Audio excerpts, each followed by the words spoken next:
corner, I'm going to show you a few of the tools that you're going to need in fly tying. First of all, you need a vise. They all do the same thing.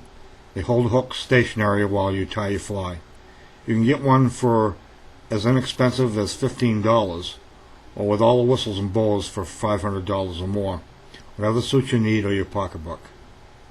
There are models that clamp onto your table that are easy to travel with, and models that have their own pedestals, and some that are permanently attached to your tying bench.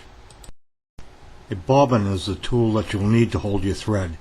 They come in a variety of sizes and price ranges. The simple $3 bobbin will do you very nicely, any of the three that are on your left. The bobbin on the far right is a retractable bobbin that is a real neat tool and convenient to use, but 20 times the cost of the standard bobbins shown here. Hackle pliers are a must-have tool. They clamp onto a feather and make it easy to wrap around the shank of the hook. You'll use this tool a lot. They're inexpensive and retail from $2 to $6. At first, you may want to start out with an inexpensive pair of scissors such as these that retail for around $4. I suggest though that you upgrade to a good pair of scissors selling for $10 or more. You will find a good pair of scissors just a joy to use. Later on, you will want to tie deer hair and elk hair flies. A pair of serrated edge scissors makes life easy. Buy a good quality scissor for this also, and cut only hair with it, and it will last you for years.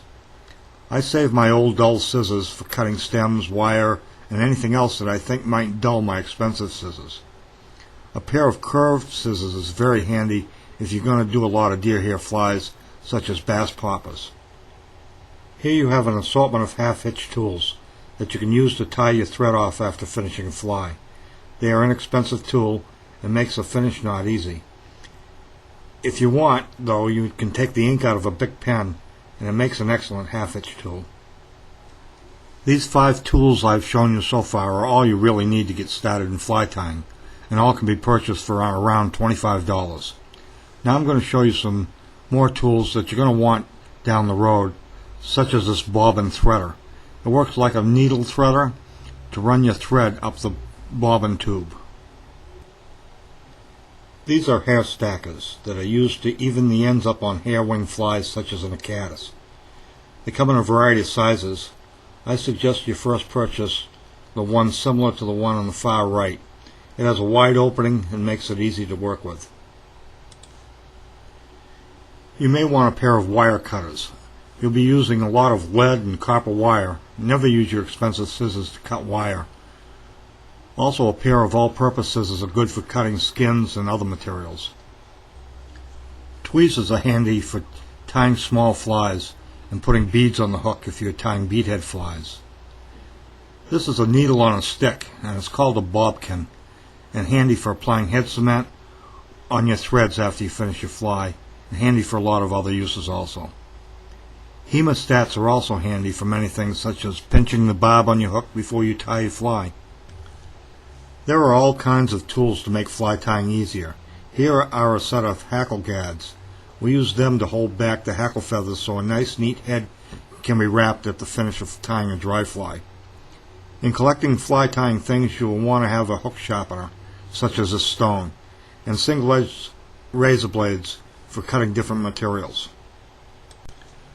You will want something to seal the threads on the head of your fly, such as this head cement. The bottle on the right has a bobkin built into it to apply the cement. Other cements, such as this hard head that builds up thick for saltwater flies, or even this 2-part epoxy for saltwater streamer patterns. Some other things you'll soon collect are reference books for resources of ideas for your flies.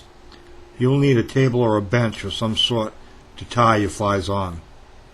You'll need storage containers for your materials so you can keep them neat and organized.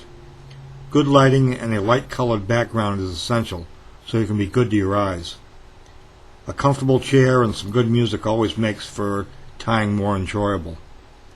It's nice to tie in a place out of the way. The kitchen table is no place to tie flies on, so a den or hallway, just someplace out of the way, is nice. Better yet, build a new room on the house, just for fly tying.